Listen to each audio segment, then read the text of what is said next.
Abonnez-vous et cliquez aussi sur la petite cloche de notification pour ne rien rater de nos prochaines vidéos. N'oubliez pas de partager aussi la vidéo et de la liker. Afrique N24. Tension France-Mali, Bamako saisit l'ONU et accuse Paris de soutenir et d'équiper les djihadistes. Le gouvernement malien vient de saisir le Conseil de sécurité de l'ONU. Dans le courrier de saisine, le pays d'Assimi Goïta accuse clairement la France d'armer les groupes terroristes en activité sur le territoire malien. Le pays se réserve le droit de faire usage de la légitime défense. La saisine du Conseil de sécurité de l'ONU date du 16 août courant. Elle est signée par le ministre malien des Affaires étrangères, Abdoulaye Diop. Le chef de la diplomatie malienne réclame la tenue d'une réunion d'urgence visant à faire un point sur la situation dans le pays. Bamako accuse Paris de fournir des renseignements aux groupes terroristes et de les armer. Le pays dit détenir des éléments pour prouver des activités subversives de la France sur son territoire. Le gouvernement du Mali dispose de plusieurs éléments de preuve que ces violations flagrantes de l'espace aérien malien ont servi à la France pour collecter des renseignements au profit des groupes terroristes opérant dans le Sahel et pour leur larguer des armes et des munitions, a écrit Abdoulaye Diop.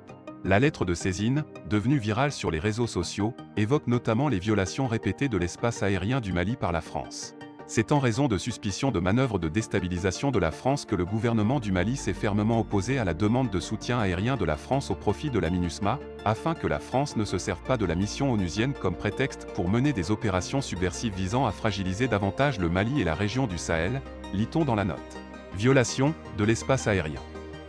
Le gouvernement de transition au Mali depuis le putsch d'août 2020 s'est détourné de la France et de ses alliés pour se tourner vers la Russie. Dans la lettre datée du 15 août, date du départ du dernier soldat français au Mali après 9 ans d'échecs contre les djihadistes, Abdoulaye Diop dénonce les « violations répétitives et fréquentes » de l'espace aérien national par les forces françaises et les vols d'appareils français, lesquels se livreraient selon lui à des activités considérées comme de l'espionnage et des tentatives d'intimidation. Des agressions de la France contre le Mali.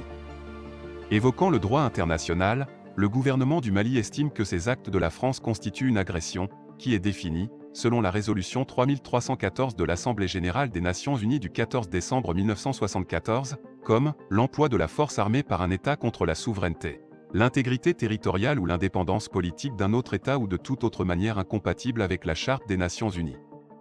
Le Mali invite le Conseil de sécurité à œuvrer pour que la France cesse immédiatement ses actes d'agression et demande à la présidence chinoise de communiquer ces éléments aux membres du Conseil de sécurité en vue d'une réunion d'urgence.